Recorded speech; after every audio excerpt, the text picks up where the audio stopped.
beberapa sumber perubahan teknologi itu ya kita bisa berasal dari lahan petani sendiri dengan melalui learning by doing ya. Jadi kata learning by doing. Makanya kemudian salah satu faktor penting yang biasanya yang diukur ya kalau Anda misalnya lihat beberapa kalau Anda sempat membaca beberapa skripsi senior Anda ya yang menghitung mengenai produksi, analisa produksi atau faktor penentu produksi salah satu komoditas pertanian, biasanya yang salah satu faktor penentunya yang akan diukur atau variabelnya itu yang diukur adalah pengalaman usaha tani. Karena pengalaman usaha tani bisa memberikan gambaran bagaimana seseorang kemudian dia melalui proses karena pengalaman itu merupakan proses belajar ya. Jadi proses belajar. Jadi artinya dia sudah bisa memperkirakan kalau ini saya misalnya saya atur sekian misalnya, maka akan berhasil sekian. Bahkan di beberapa wilayah saya lupa ya tempatnya di mana yang petani bahkan mereka bisa kemudian berinovasi sendiri ya menciptakan sesuatu misalnya teknologi yang apa namanya pemberantas hama yang ramah lingkungan. Nah, itu salah satunya. Jadi mereka karena mereka setiap hari bekerja dan setiap hari mengamati sehingga kemudian mereka bisa pada tahap tertentu itu kemudian bisa melakukan perubahan ya. Jadi perubahan. Jadi teknologi itu tidak mesti harus dari misalnya hasil riset ya.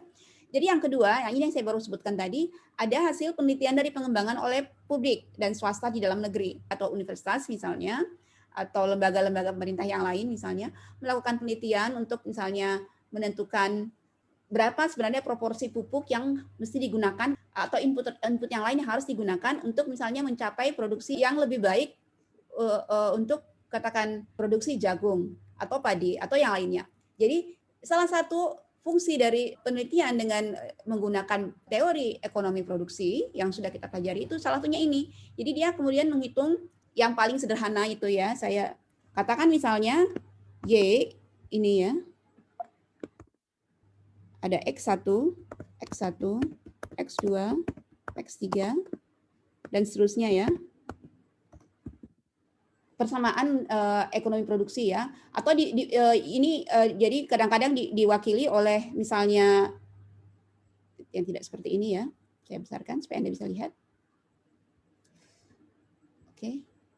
Atau misalnya dengan persamaan seperti ini misalnya, Y sama dengan A, ini A konstanta, kemudian ada BX, katakan di sini BX pangkat 2 ya. Ya. Kurang misalnya atau tambah misalnya.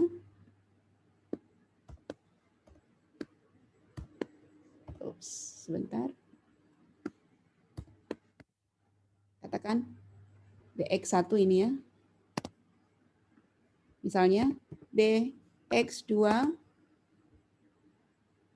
Kadang-kadang ada mungkin Anda melihat seperti ini ya. Ya.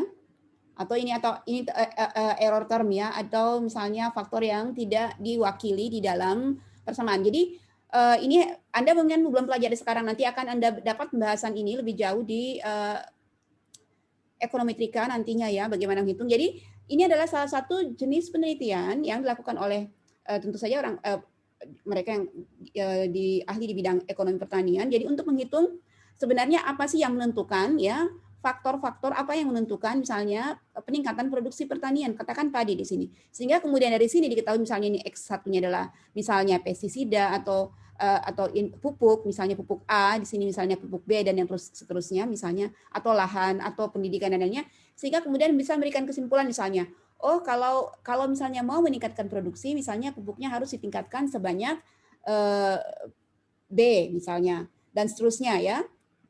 Jadi seperti itu modelnya. Salah satu penelitian ya, baik penelitian ini dari segi ekonomi ya, perhitungan ekonomi, ataupun kemudian dari segi penelitian secara dari agronomi ya, agronomi. Jadi bisa melalui percobaan di lapangan, kemudian atau mendapatkan atau melalui survei. Kalau seperti ini seperti survei ya, mendapatkan datanya dari petani, kemudian dikumpulkan, baru kemudian dilihat sebenarnya apa yang menjadi faktor penentu ya, itu satu.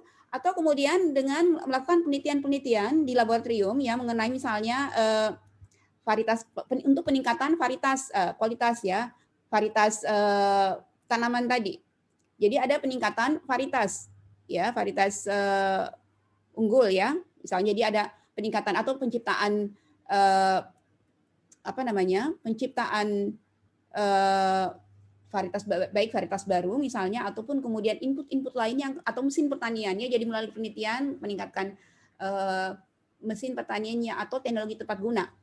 Itu baik dilakukan oleh pemerintah atau sektor publik yang lain, atau kemudian bisa oleh swasta. Kalau oleh swasta kemudian tentu saja seperti yang bisa Anda saksikan, kadang-kadang Anda lihat ada orang-orang yang memasarkan ya, ada bagian pemasaran itu memasarkan input pertanian seperti jenis pupuk atau herbisida terbaru misalnya yang dianggap efektif. Nah, itu dilakukan berdasarkan juga apa yang dilakukan oleh perusahaan. Biasanya yang mereka setelah mereka melakukan menemukan hasilnya kemudian bisa membentuk produk dan memasarkannya kepada petani. Ada yang seperti itu ya. Ada juga penelitian yang dia berasal dari tadi kalau kita katakan tadi yang pemerintah dan swasta yang berasal dari domestik atau dalam negeri, bahkan ada juga penelitian yang berasal dari luar. Nah, kebanyakan ya varietas unggul, saya tidak katakan semua ya, kalau khusus untuk padi misalnya dan yang lainnya itu sudah ada banyak penelitian yang dilakukan di Indonesia ya.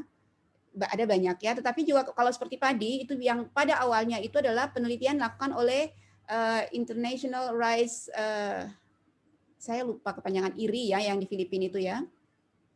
Jadi dia memang mereka melakukan breeding ya, rice breeding. Jadi mereka menciptakan varietas. Itu yang pertama kali terjadinya revolusi hijau untuk wilayah Southeast Asia atau Asia Tenggara ya, di wilayah Asia Tenggara ya, melalui IRI ya, atau melalui Asia ya, Asia secara keseluruhan untuk padi itu pertama kali oleh IRI ya, tahun 60-an itu.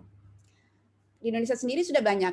Tapi sekarang ini ada banyak produk impor, katakan bibit impor atau benih yang diimpor itu dari luar, dan itu melalui hasil penelitian dari luar, terutama misalnya seperti kedelai itu kita masih datangkan dari luar ya, varietas lokal karena berbeda dari segi kualitasnya, dari bijinya dan yang lain-lainnya ya. Jadi memang untuk dalam hal penelitian ya kita masih dikatakan masih tertinggal dari misalnya negara-negara yang lain yang lebih maju ya. Jadi kita banyak mengimpor. Yang paling banyak tentu saja di bidang permesinan ya, mesin-mesin karena kebanyakan kayak mesin Alsintan itu, kalau yang secara modern itu kebanyakan adalah produksi dari luar negeri.